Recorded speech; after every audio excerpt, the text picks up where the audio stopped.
ಶಾಸಕರು ಜಿಕೆ ವೆಂಕಟಶಿವಾರೆಡ್ಡಿರವರು ಅಧ್ಯಕ್ಷತೆಯಲ್ಲಿ 80ನೇ ಸ್ವಾತಂತ್ರ್ಯ ದಿನಾಚರಣೆ ಕಾರ್ಯಕ್ರಮ ತಾಲೂಕು ಮಟ್ಟದ ಅಧಿಕಾರಿಗಳು ಮತ್ತು ಗಣ್ಯರು ಹಿರಿಯರು ಎಲ್ಲ ಜನಸಾಮಾನ್ಯ ವಿದ್ಯಾರ್ಥಿನಿಯರು ಎಲ್ಲಾ ಶಾಲೆಗಳ ಶಿಕ್ಷಕವೃಂದದವರು ಮುಖ್ಯ ಶಿಕ್ಷಕರು ಸಹ ಶಿಕ್ಷಕರು ಎಲ್ಲರೂ ಭಾಗವಹಿಸಿ ಈ ದಿನ ಕಾರ್ಯಕ್ರಮದಲ್ಲಿ ಅಧಿಕಾರಿಗಳು ಮತ್ತು ಶಾಸಕರು ಸಲಹೆ ಸೂಚನೆಗಳು ವ್ಯಕ್ತಪಡಿಸಿದರು.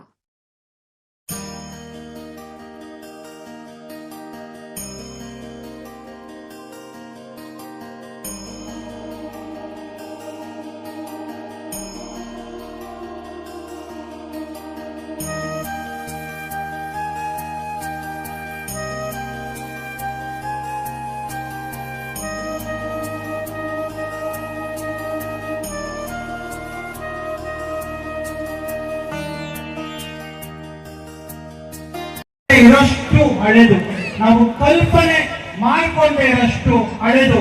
ಯಾಕಂದ್ರೆ ಈ ಶ್ಲೋಕಗಳೆಲ್ಲ ಹುಟ್ಟಿರೋದು 80 ವರ್ಷಗಳ ಹಿಂದೆ ಅಲ್ಲ. ಜಂಬೂ ದ್ವೀಪ ಭರತ ಕಂಡೆ ಭರತ ವರ್ಷ ಅಂದ್ರೆ ಜಂಬೂ ದ್ವೀಪ ಅನ್ನೋದು ಒಂದು ಇಮ್ಯಾಜಿನರಿ ಸರ್ಕಲ್. ಇವತ್ತು ಜಂಬೂ ದ್ವೀಪ ಇಲ್ಲ. ಏನ್ ಹೇಳ್ತಿದ್ದಾರೆ ರೆಫರೆನ್ಸ್ ಮಾಡ್ತಾ ಇದ್ದಾರೆ, ಆ ಜಂಬೂ ದ್ವೀಪ ಇವತ್ತು ಇಲ್ಲ. ಅದರ ಹಲವಾರು ಪಾರ್ಟ್ಸ್, ಅದರ ಹಲವಾರು ಭಾಗಗಳು ಇವತ್ತು ನೀರಲ್ಲಿ ಮುಳುಗೋಗ್ಬಿಟ್ಟಿದೆ.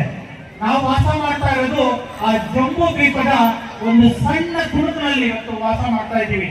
ಆ ಭರತ ವರ್ಷ ಅನ್ನೋದು ಕೂಡ ಏನು ನಾವು ಭರತ ಕಂಡೆ ಅಂತ ಕರಿತಾ ಇದ್ವಲ್ಲ, ಅದು ಆಫ್ಘಾನಿಸ್ತಾನದಿಂದ ಹಿಡಿದು ಇರಾನ್ ಇರಾಕ್ ಸೇರಿಸ್ಕೊಂಡು ಏನು ನಮ್ಮ ಪಾಕಿಸ್ತಾನ, ಇವಾಗ ಏನು ಪಾಕಿಸ್ತಾನ ಅವಿಭಾಜ್ಯ ಭಾರತ ಆಯ್ತಾ.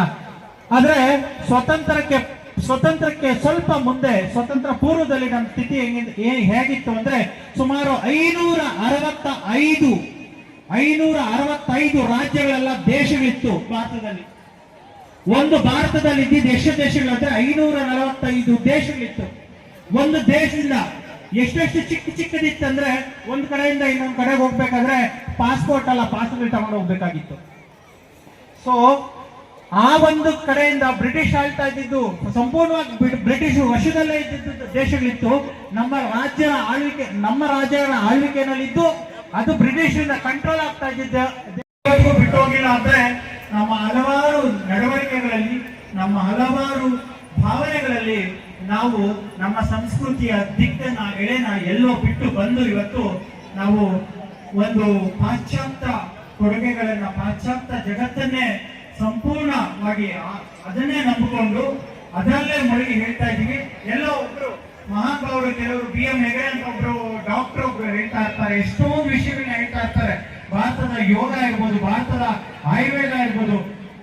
ಬೇಕಾದ್ರೆ ಎಸ್ಪೆಷಲಿ ಇಂಗ್ಲೆಂಡ್ ಅವತ್ತಿದ್ದು ಪರಿಸ್ಥಿತಿಗಳು ಬೇರೆ, ಇವತ್ತಿರೋ ಪರಿಸ್ಥಿತಿಗಳು ಬೇರೆ. ಈ ಹಿನ್ನೆಲೆಯಲ್ಲಿ ನಾವು ತುಂಬಾ ವಿಷಯಗಳನ್ನ ಅರ್ಥ ಮಾಡ್ಕೋಬೇಕಾಗುತ್ತೆ. ನಿಮ್ಗೆ ಮನೆಯಲ್ಲಿ ಎಷ್ಟು ಜನ ಪೂಜೆ ಮಾಡಿಸಿದ್ದೀರಾ? ದೇವಸ್ಥಾನಕ್ಕೆ ಹೋಗಿ ಎಷ್ಟೋ ಜನ ಪೂಜೆ ಮಾಡ್ತಿರ್ತೀರಾ? ಏತಕ್ಕೆ ಉಳಿಸ್ಕೊಬೇಕು